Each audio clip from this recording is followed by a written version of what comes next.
Assalamualaikum warahmatullahi wabarakatuh. Perkenalkan, nama saya Sri Wahyuningsi dengan NIM 23101134 dari kelas IK 23C.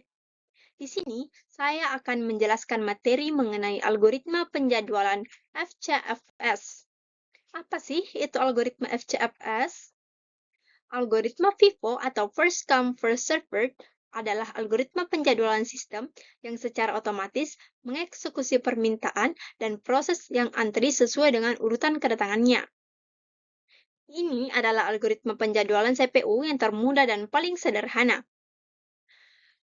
Dengan menggunakan algoritma ini, algoritma penjadwalan yang digunakan CPU dimasukkan ke dalam antrian FIFO atau antrian dengan prinsip first in first out sesuai dengan waktu kedatangannya. Proses tiba terlebih dahulu yang akan dilakukan eksekusi. Selanjutnya, ada cara kerja dari algoritma FCFS. Yang pertama, itu adalah setiap proses akan dimasukkan ke dalam antrian berdasarkan waktu kedatangannya. Yang kedua, yaitu proses pertama tiba akan langsung dieksekusi.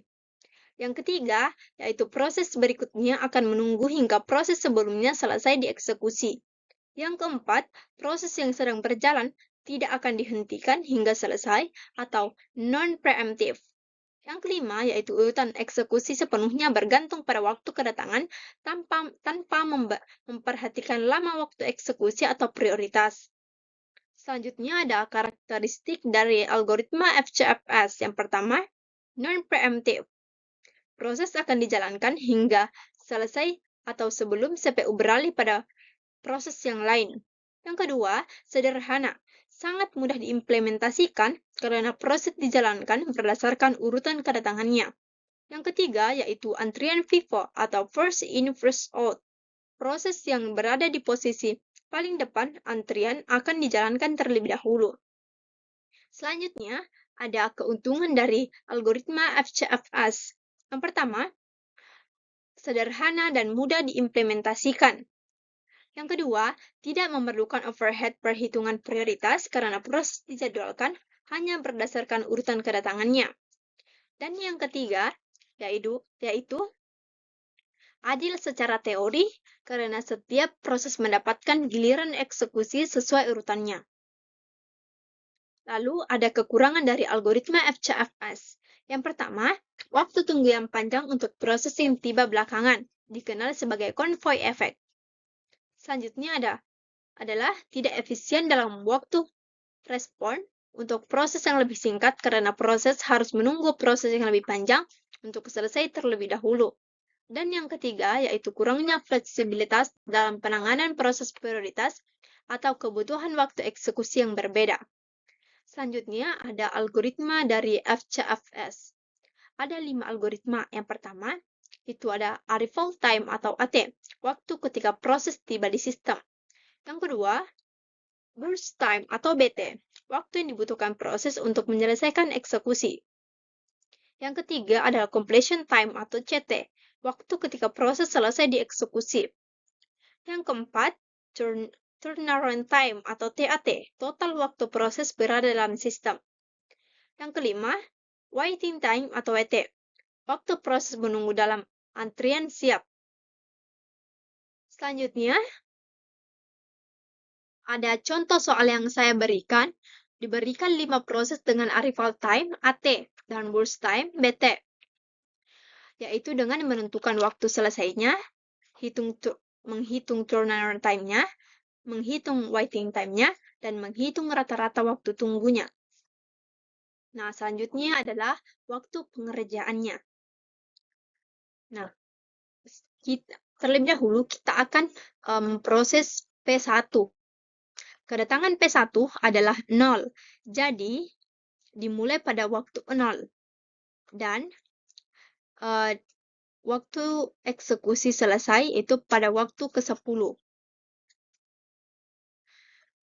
Karena waktu kedatangan P1 adalah 0, dengan waktu eksekusi P1 adalah 10, jadi P1 selesai pada waktu ke-10. Dan ketika P1 dieksekusi, datanglah P2, P3, P4, dan P5. Dan ketika P1 dieksekusi, maka tidak ada proses yang lain yang mengganggu karena sifat dari FCFS adalah non-preemptive atau tidak bisa diganggu.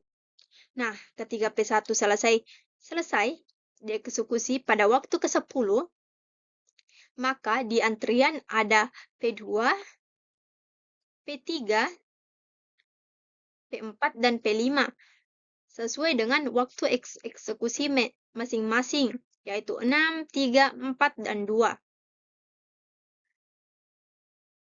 Nah, selanjutnya, maka sesuai antrian selanjutnya yang akan dieksekusi selanjutnya adalah P2.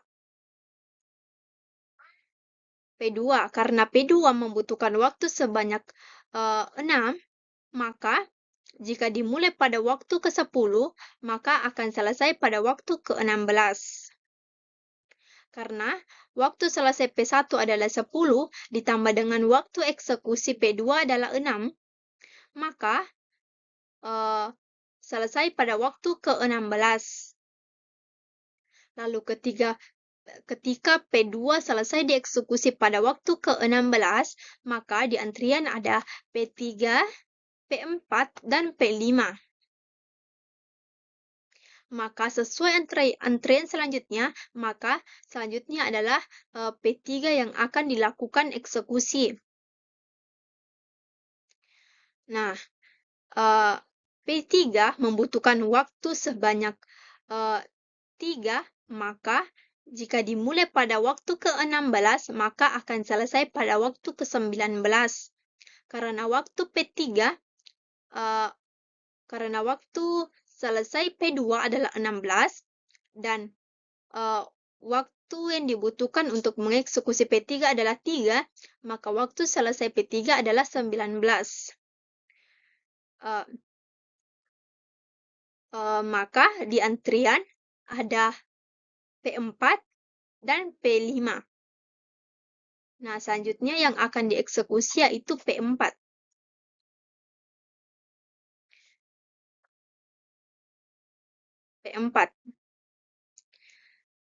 Karena P4 membutuhkan waktu sebanyak 4,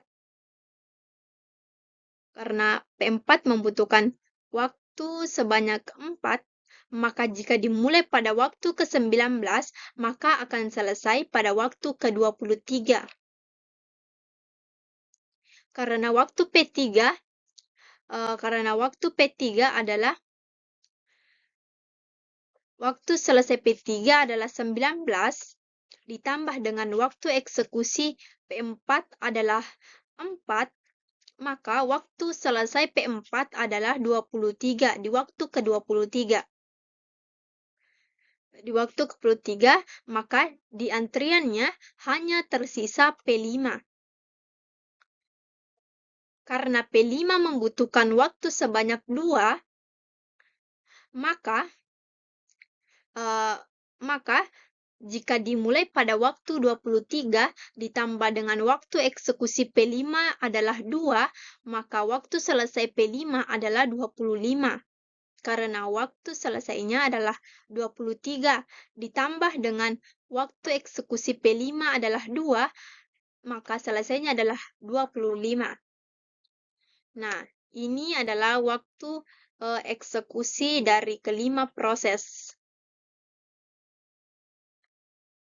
Baik, selanjutnya itu yang kedua adalah menghitung waktu turnaround time-nya. Adapun rumusnya yaitu TAT, menghitung TAT-nya yaitu CT dikurang AT. Nah, ini adalah tabel yang telah kami hitung sebelumnya. Nah, CT-nya itu adalah 10, maka 10 dikurang 0 sama dengan 10. Selanjutnya, 16 dikurang 1 sama dengan 15. 19 dikurang 4 sama dengan 15. 23 dikurang 6 sama dengan 17. 26 dikurang 8 sama dengan 17. Maka ini adalah penjelasan proses satu persatunya.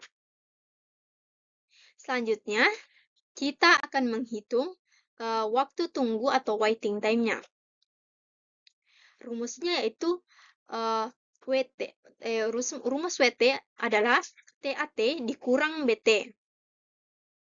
Nah, ini adalah TAT-nya 10.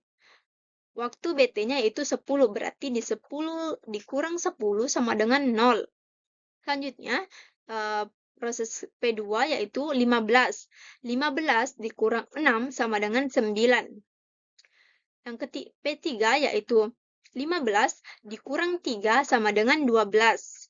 Selanjutnya P4, 17 dikurang 4 sama dengan 13.